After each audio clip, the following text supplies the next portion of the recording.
Hello students, welcome to access institute. तो class 10 की mathematics में हम लोग स्टैटिस्टिक्स चैप्टर कवर कर रहे थे।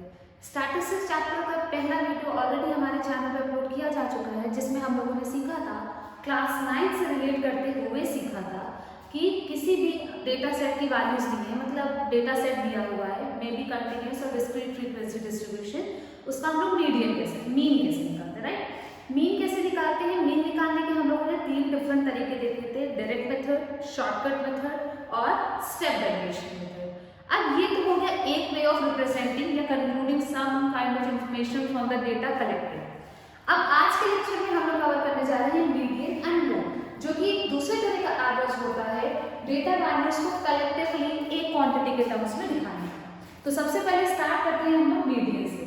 मीडियन क्या होता है? Median is the middle value of the distribution. That means कि जो हम लोग फील्ड में जाकर डेटा कलेक्ट कर रहे हैं, we will arrange that data either in increasing और डिक्रीजिंग ऑर्डर, और वहां से जो हमको मिड वैल्यू मिलेगी, mid value of the data, that will be the median of the data distribution. It is the value, middle value of the variable which divides it into two equal parts. ठीक है?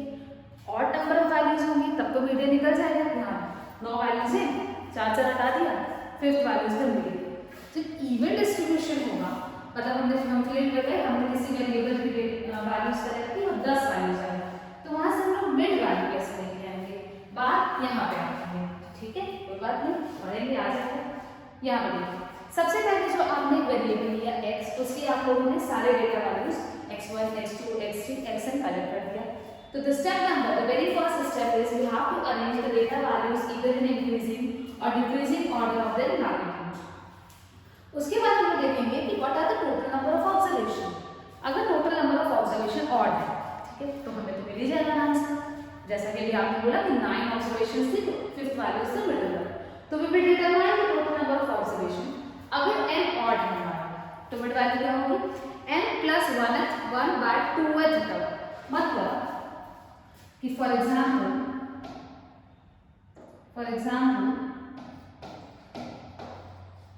अगर हमारा n 9 है, तो median क्या होगा? 9 plus 1 by 2th observation. That is जो हमारा असेंडिंग या डिसेंडिंग ऑर्डर में सारा डेटा अरेंज है, उसमें से जो 5th ऑब्जर्वेशन आएगा उसको बोला जाएगा that is the median of the given data set. लेकिन ये फॉर्मूला था जब n ऑड था, तो n plus 1 by 2th observation जो रहेगी हमारी, वो क्या रहेगी? मीडियन है। लेकिन अगर n इवन आ जाता है, मतलब जैसे कुछ ऐसा, अब बताइए यहाँ पे मिड वैल्यू, यहाँ पे तो मिड वैल्यू ठीक थी कि मिड वैल्यू 6, लेकिन अब मिड वैल्यू क्या होगी? तो इस केस में हम लोग क्या करते हैं कि दोनों मिडिल वैल्यूज को कैलकुलेट करते हैं। दोनों मिडिल वैल्यूज का मतलब जैसे 6 ऑब्जर्वेशन है, तो यहाँ पे ये दो मिड वैल्यूज आ रहे, राइट। ये दोनों की पोजीशन क्या है? एक तो n बाय 2th का और एक n बाय 2 प्लस 1th का, मतलब जस्ट एक आगे वाला। इन दोनों को हमें क्या करना पड़ेगा? अरिथमेटिक मीन लेना पड़ेगा। मतलब अरिथमेटिक मीन सिंपल, यहाँ पे कोई मेथड नहीं लगाना है, we just have to add both the observation and divide it by 2 because total number of observations 2 है। तो इस केस में अगर हम लोग मीडियन की बात करें, तो मीडियन क्या होगा? हम लोगों ने दोनों मिड वैल्यूज लिया और उनका एवरेज निकाल लिया, दैट कम्स टू 7। तो मीडियन इज 7। तो ऐसा जरूरी नहीं है कि जो मीडियन निकल के आया वो आपके डेटा वैल्यूज में कहीं ना कहीं प्रेजेंट हो। जैसे कि यहाँ पे आंसर 7 निकल के आ रहा है और 7 हमारे डेटा सेट में कहीं पे भी नहीं है, तो ये जरूरी नहीं है। मीन में भी ऐसा था कि आंसर ऐसा निकल के आ रहा था जो आपके डेटा सेट में हो या ना हो, जरूरी ऐसा नहीं है। तो सेम चीज यहाँ पे रहेगी। ठीक है, क्वेश्चन करते हैं। सबसे पहले following are the marks of the 9 students in the class. ठीक है, 9 बच्चों का मार्क्स है। Step number 1, we will arrange this data into increasing order. ठीक है, 21, 24 जो होता है इसको अंडरलाइन करते हैं, 27, 30, 35, 32, 34, 35, 38, 48 हो गया। 1 2 3 4 5 6 7 8 9। अब यहाँ पे नंबर ऑफ ऑब्जर्वेशन कितनी है? 9। ठीक है, n इज इक्वल टू 9। कैसा हो गया? ये ऑड हो गया। तो मीडियन क्या रहेगा हमारा? n plus 1 by 2th observation, that is 9 plus 1 10, 10 by fifth observation, और यहाँ पे फिफ्थ ऑब्जर्वेशन क्या है हमारी 32 इज द फिफ्थ ऑब्जर्वेशन। तो हमारा मीडियन क्या हो गया 32 हो गया। तो मोस्ट इंपॉर्टेंट स्टेप यहाँ पे फॉर्मूला लगाने से पहले ये रहेगा कि you have to arrange the data either in increasing order और decreasing order of their magnitude, क्योंकि हो सकता है कभी कभी क्या होता है कि डायरेक्टली फॉर्मूला याद रखे और क्वेश्चन देखते ही बच्चे फॉर्मूला लगा देते हैं, बट नहीं, पहले आपको ये स्टेप करना कंपल्सरी है, एल्स आपका आंसर गलत आ जाएगा। जैसे यहाँ पे अगर आप वाले लगाते थे आपको आंसर क्या मिला था 24 मिला था, राइट। एक करेक्ट आंसर इज 32। इंक्रीजिंग या डिक्रीजिंग ऑर्डर में अरेंज करना बिल्कुल भी भूलना नहीं है।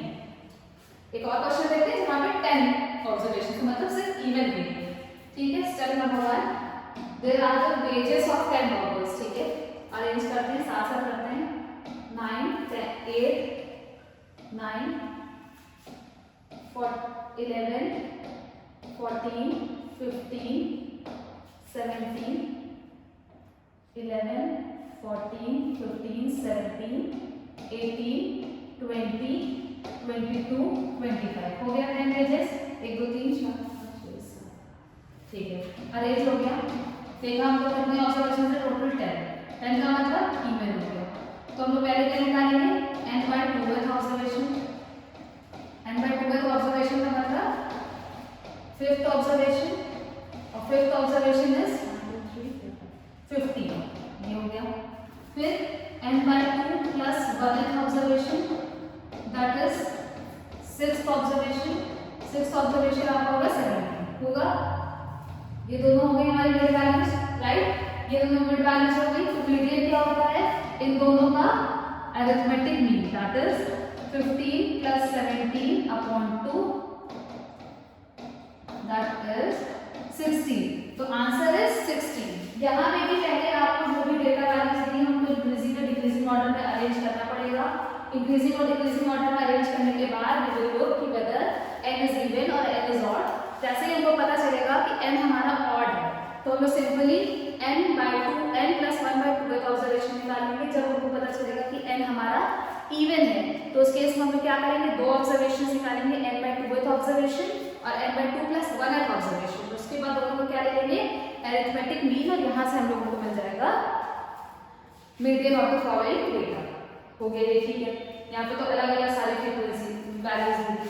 अब बात आती है कि जब डिस्क्रीट फ्रीक्वेंसी डिस्ट्रीब्यूशन होगा तो डिस्क्रीट फ्रीक्वेंसी डिस्ट्रीब्यूशन में कुछ भी डिफरेंट नहीं होगा।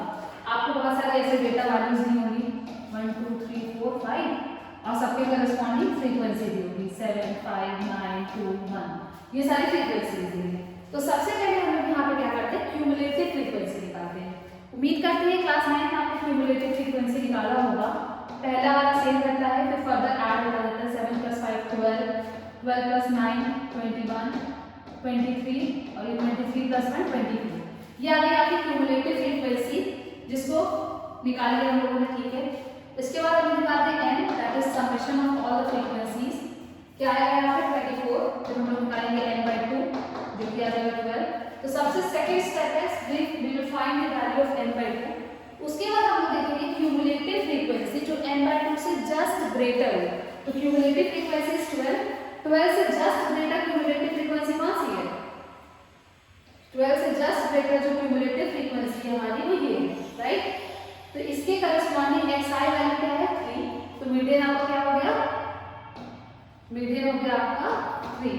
तो जब भी आपको फ्रीक्वेंसी दिया रहेगा तो सबसे पहला स्टेप है कि आप लोग क्या करेंगे summation of all the frequencies निकालेंगे जिसको हम लोग n से डिनोट करते आ रहे थे। फिर हम लोग n by 2 निकालेंगे और फिर हम लोग देखेंगे क्यूमुलेटिव फ्रीक्वेंसी में ऐसी कौन सी क्यूमुलेटिव फ्रीक्वेंसी है जो n by 2 से जस्ट थोड़ी सी बड़ी है, जस्ट ग्रेटर है। तो जो हमको मिल जाएगी उसी के करस्पॉन्डिंग जो भी वेरिएबल की वैल्यू होगी वो हमारी क्या कहलाएगी मीडियन कहलाएगी। This is very simple, right. सिर्फ आपको क्यूमुलेटिव फ्रीक्वेंसी निकालना है। अब बात आती है कि जब आपको ग्रुप दे दिया जाए, ग्रुप या कंटिन्यूअस फ्रीक्वेंसी डिस्ट्रीब्यूशन, तो वहां पे हमें क्या करना पड़ेगा। पहले ठीक है डेटा दिया था हमने क्यूमुलेटिव फ्रीक्वेंसी बना लिया, टेबल बन गई, क्लास थी एक तरफ, क्लास इंटरवल्स जो हम लोग कर रहे थे मीडियन में भी देखा था और 9th में भी देखा था। सब कुछ हम लोगों ने लिख लिया। Summation of all the frequencies निकाल लिया स्टेप नंबर 2 में, उसको n से रिप्रेजेंट कर दिया और फाइनली हमने n by 2 निकाल लिया। ठीक है, क्यूमुलेटिव फ्रीक्वेंसी भी निकालना है। उसके बाद हम लोग देखेंगे क्यूमुलेटिव फ्रीक्वेंसी जो कि n/2 से जस्ट ग्रेटर है। यहाँ तक आपको प्रीवियस तरीके से ही स्टेप करना है। इसके बाद जिस भी क्लास की क्यूमुलेटिव फ्रीक्वेंसी n/2 से जस्ट ग्रेटर होगी उस क्लास को बोलते हैं मीडियन क्लास। आंसर वहीं से निकल के आना है, उस क्लास को बोलते हैं मीडियन क्लास। उसके बाद हम लोग फॉर्मूला यूज करेंगे, median is equals to L n/2 minus L। बहुत ध्यान से इस फॉर्मूले को लिखिएगा, जहाँ पे L क्या है, जब आपको मीडियन क्लास मिलेगी the class whose cumulative frequency is just greater than n/2 is known as median class. जब आपको मीडियन क्लास मिल गई है तो यहाँ से आपको मीडियन क्लास की जो लोअर लिमिट वो L से रिप्रेजेंट होगी। फिर उस मीडियन क्लास से करस्पॉन्डिंग कुछ फ्रीक्वेंसी होगी, जाहिर सी बात है, उसको हम स्मॉल f से डिनोट करेंगे। h क्या है हमारी क्लास साइज की विड्थ, किसी भी क्लास की विड्थ, जरूरी नहीं है मीडियन की, वैसे भी सब यूनिफॉर्म विड्थ में होता है। And what is capital F? ये बहुत याद रखने वाली चीज है कि capital F is the cumulative frequency of the class preceding the median class. Median class के पहले वाली क्लास की जो क्यूमुलेटिव फ्रीक्वेंसी होगी उसको हम लोग कैपिटल F से डिनोट करेंगे और स्मॉल f उसी मीडियन क्लास की फ्रीक्वेंसी है। तो ये दोनों जो नोटेशंस हैं वो आपको याद रखने वाली बात है, बाकी फॉर्मूले के अलावा इस मेथड में और कुछ नहीं है। ठीक है, आगे बढ़ते हैं, नोट डाउन जरूर कीजिएगा, क्वेश्चन करेंगे क्लियर हो जाएगा। चलिए, यहाँ पे हमको मीडियन निकालना है। ठीक है, क्लास दी है तो सबसे पहले क्लास देख हम लोग क्लास की साइज निकाल सकते हैं, h सिंपल। क्यूमुलेटिव फ्रीक्वेंसी निकालते हैं, चलिए साथ साथ करते हैं, क्यूमुलेटिव फ्रीक्वेंसी निकालते हैं। 5, 11, 26, 36, 41, 45, 47, 49। क्या क्यूमुलेटिव फ्रीक्वेंसीज आपकी सबकी 49 आ रही है? क्या क्यूमुलेटिव फ्रीक्वेंसी आप सबकी 49 आ रही है? ठीक है, चलिए आ रही है क्यूमुलेटिव फ्रीक्वेंसी 49। तो क्यूमुलेटिव फ्रीक्वेंसी 49 आ रही है, तो अगर आपको याद हो तो जो क्यूमुलेटिव फ्रीक्वेंसी की लास्ट वैल्यू आती है वही होता है सम ऑफ ऑल द फ्रीक्वेंसीज। तो यहाँ से हमको कैपिटल N जो सम ऑफ ऑल द फ्रीक्वेंसीज होता था वो मिल गया 49। तो नेक्स्ट स्टेप वाज कि आपको कैलकुलेट करना था n/2 दैट कम्स टू 24.5। फिर हमें क्या करना है थर्ड स्टेप में, we have to look for the class whose cumulative frequency is just greater than n/2। तो जब हम लोगों को ये पता चल जाएगा कि यहाँ पर हम लोगों ने क्यूमुलेटिव फ्रीक्वेंसी देखा तो हमें पता चला कि ये वाली जो क्लास है इसकी cumulative frequency is just greater than n/2। तो ये क्लास हो गई हमारी क्या, मीडियन क्लास, राइट। ये हो गई हमारी मीडियन क्लास। उसके बाद हम लोगों को फॉर्मूला पता है ये मीडियन का। अब उस फॉर्मूले में देखने हम लोग को नीड क्या थी, एक तो स्मॉल l की जरूरत थी। Small l was lower limit of the median class. Median class की क्लास क्या है 15 to 20, राइट। तो इसकी लोअर लिमिट क्या हो गई हमारी 15 हो गई। ठीक है, फिर हम लोग को क्या निकालना रहता था h क्लास की विड्थ कितनी है 5 है क्लास की विड्थ 5। ठीक है, फिर दो चीजें और थी स्मॉल f और कैपिटल F। n/2 को हमको पता है, अगर आपको याद हो तो स्मॉल f क्या था हमारा, स्मॉल f था frequency of the median class. तो मीडियन क्लास जो 15 to 20 है उसकी फ्रीक्वेंसी क्या है 15 है, स्मॉल f हो गया 15। Capital F was cumulative frequency of the class preceding the median class. तो मीडियन क्लास के जस्ट पहले वाली क्लास की जो क्यूमुलेटिव फ्रीक्वेंसी होगी उसको कैपिटल F से डिनोट करेंगे, capital F is equals to 11। यहाँ से आपको सारी चीजें पता चल गई, small f, h, capital F, small f, n/2। और you have to do is apply the formula और वहाँ से आपको मिल जाएगा median value for this continuous frequency distribution. सबसे इंपॉर्टेंट बस यहाँ पे फॉर्मूला है, फॉर्मूले में क्या लेटर क्या डिनोट करना है, सारी चीजें तो क्लियर ही रहती है, बट स्मॉल f और कैपिटल F में थोड़ा सा कभी कभी कंफ्यूजन हो जाता है। तो ये फॉर्मूला आपको एकदम बाय हार्ट याद करना है। अब तो फॉर्मूले में वैल्यूज पुट करके आंसर निकल जाएगा। Moving on towards the last topic which is mode. Mode क्या होता है, बहुत सारे डेटा सेट की वैल्यूज लिखूंगी, हर के करस्पॉन्डिंग फ्रीक्वेंसी लिखूंगी। तो जो मोस्ट अकरिंग होता है, जो सबसे ज्यादा बड़ा है, दैट इज जिसकी फ्रीक्वेंसी सबसे ज्यादा होगी उसको हम लोग क्या बोलेंगे, मोड। द मोड और model value of distribution is that value of the variable for which the maximum frequency is maximum. मतलब एक ऐसा वेरिएबल की वैल्यू, वेरिएबल की ऐसी वैल्यू जो कि मैक्सिमम टाइम अगर हो उसको बोला जाता है मोड। बहुत सिंपल सी चीज, डेटा दिया है, देख लीजिए किसकी फ्रीक्वेंसी ज्यादा है, वो आंसर हो जाएगा। लेकिन इतना आसान तो होता नहीं है। अब बात ये आती है कि चलिए ठीक है, हम लोग मोड तो निकाल लेंगे देख के, लेकिन जब हमारे पास फिर से वही चीज आएगी कि कंटिन्यूअस फ्रीक्वेंसी डिस्ट्रीब्यूशन दे दिया है, तो फिर मोड कैसे निकलेगा। तो उसके लिए हम लोगों को एक एल्गोरिथम देखनी पड़ेगी, वो भी एल्गोरिथम है सिर्फ फॉर्मूला। ये तो बहुत आसान चीज है। यहाँ पे क्या है कि आपको बहुत सारे डेटा वैल्यूज दिए, you have to prepare a frequency distribution table. ठीक है, हम लोग क्या करते हैं, यहाँ पे xi और यहाँ पे fi। xi देखिए सबसे पहले 110 कितनी बार आ रहा है, 2 बार आ रहा है। ठीक है, 120 1 2 3 4, 130 1 2, 140 2। तो यहाँ पे बताइए ऐसे वेरिएबल की ऐसी value that has maximum frequency, जो कि मैक्सिमम टाइम्स अकर कर लेंगे, वो है हमारी 120। तो सिंपली अगर हमको सीरीज ऑफ इंडिविजुअल ऑपरेशन देता है तो हम लोग फ्रीक्वेंसी डिस्ट्रीब्यूशन टेबल बनाएंगे और वहां से देखेंगे कि वेरिएबल की किस वैल्यू की फ्रीक्वेंसी मैक्सिमम है, and from there we can conclude कि हाँ इस डेटा सेट का जो मोड है वो कितना है 120। क्योंकि 120 सबसे ज्यादा बार आया तो कहा जा सकता है कि जो भी डेटा कलेक्ट किया था 120 is the right answer, almost close to the right answer. ठीक है, ये तो हो गया जब आपको सीरीज में दिया रहेगा अलग अलग। अब आगे बढ़ते हैं, जब हमारे पास कंटिन्यूअस फ्रीक्वेंसी डिस्ट्रीब्यूशन आ जाएगा तब क्या करेंगे। अब कंटिन्यूअस फ्रीक्वेंसी डिस्ट्रीब्यूशन में ही फॉर्मूले थोड़े से अलग आते हैं। Step number 1, we will obtain the continuous frequency distribution. ठीक है, एक टेबल बनाया जिसमें एक क्लास, एक और उसकी करस्पॉन्डिंग फ्रीक्वेंसी। फिर हम लोगों ने देखा कि ऐसी कौन सी क्लास है जिसकी फ्रीक्वेंसी मैक्सिमम है, जैसे मीडियन वाले में देख रहे थे ना, मीडियन क्लास निकाल रहे थे, तो यहाँ हम लोग मॉडल क्लास निकालते हैं। The class that has maximum frequency is called modal class. Modal class पता चलने के बाद हम लोग क्या करेंगे, we will obtain the following values. जो मॉडल क्लास होगी उसकी लोअर लिमिट को हम लोग बोलेंगे, उसकी लोअर लिमिट को हम लोग किससे डिनोट करेंगे, एल से डिनोट करेंगे। L lower limit of the model class, ये आ गई। फिर उस मॉडल क्लास की कुछ फ्रीक्वेंसी होगी, जाहिर सी बात है फ्रीक्वेंसी होगी, उसको एफ से डिनोट करेंगे।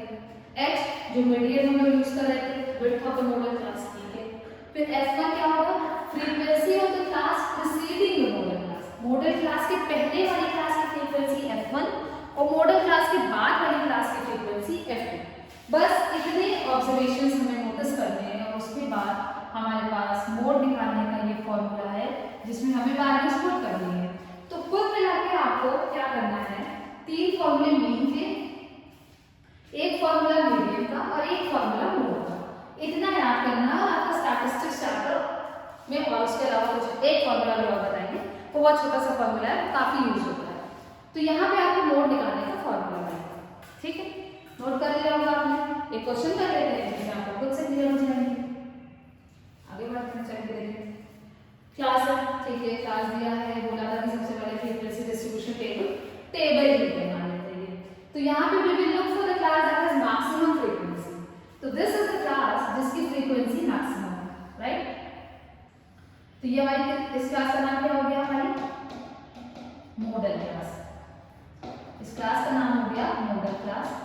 L lower limit of the model class 12, H width of the class 3, F frequency of the model class, F1 frequency of the class preceding model class के पहले वाले 10, F2 frequency of the class following the median model class 21। तो यहाँ से हमको सारी चीजें पता चली, L, H, F1, F2, F, हर चीज पता चली। जैसे ही हमको हर चीज पता चल रही है तो we can use the formula जो कि था हमारा L plus F minus F1 upon 2F minus F1 F2 minus into H। वो फॉर्मूले में हम लोग सारी वैल्यूज डालेंगे। अच्छा, फॉर्मूले को याद करने के लिए मुझे लगता है कि right time is during exams. कल एग्जाम में आज फॉर्मूला सारे याद कर लीजिए, लेकिन फॉर्मूला देख के ही अगर आप प्रैक्टिस कर रहे हैं तो प्रैक्टिस प्रैक्टिस जरूर रखिएगा क्योंकि एग्जाम में पहले प्रैक्टिस करने का टाइम नहीं रहता है। ये हो गया आपका मोड। अब मीन निकालने के 3 method, direct method, shortcut method और स्टेप वेरिएशन मेथड, तीनों के डिफरेंट फॉर्मूले, डिफरेंट अप्रोचेस। उसके साथ मीडियन में डिस्क्रीट का निकालने का अलग, कंटिन्यूस निकालने का फॉर्मूला, डिस्क्रीट में कोई फॉर्मूला नहीं था, कंटिन्यूस में फॉर्मूला था। मोड में कंटिन्यूस, डिस्क्रीट का तो कुछ भी नहीं था, सिर्फ frequency, you have to look for the class that has maximum frequency, then you have to look for the value of the variable that has maximum frequency, और वही हमारी मोड हो जाएगी। लेकिन in case of continuous frequency distribution आपको पहले model class निकालनी पड़ेगी, उसके बाद आपको फॉर्मूला यूज करना पड़ेगा, और बाद with the help of formula आप निकालेंगे मोड ऑफ द क्लास। यहाँ पे आपको खत्म होता है मीन, मीडियन, मोड। ये हो गया हमारा लास्ट फॉर्मूला कि what is the relation between mean, median and mode. तो mode is equals to 3 times median minus 2 times mode. अगर आपको एक क्वेश्चन करना है कि आपको एक फ्रीक्वेंसी डिस्ट्रीब्यूशन, ये जो पहले दिया था, इसका आप मीन निकाल लीजिएगा, ठीक है, इसी का आप मीडियन निकाल लीजिएगा और इसी का आप मोड निकाल लीजिएगा। उसके बाद इस फॉर्मूले को वेरीफाई कर लीजिएगा, और ये गारंटी है कि जब आप एक या दो क्वेश्चन इस फॉर्मूले से अलॉन्ग विद दैट अलग-अलग फॉर्मूले से तीनों चीजें अलग-अलग निकाल के करेंगे तो ये फॉर्मूला आपको याद हो जाएगा। Mode is equals to 3 times median minus 2 times mode. Okay, तो this is all about your chapter statistics, जिसको हम लोगों ने 2 लेक्चर में कवर अप कर लिया, और होप सो कि आपके क्वेश्चंस हो जाएंगे और आपको ये सारे टॉपिक्स क्लियर होंगे। ओके, तो अब आप लोग क्वेश्चंस करिएगा और चैप्टर को कंप्लीट करिएगा। Thanks for watching the video till the end, enjoy your day.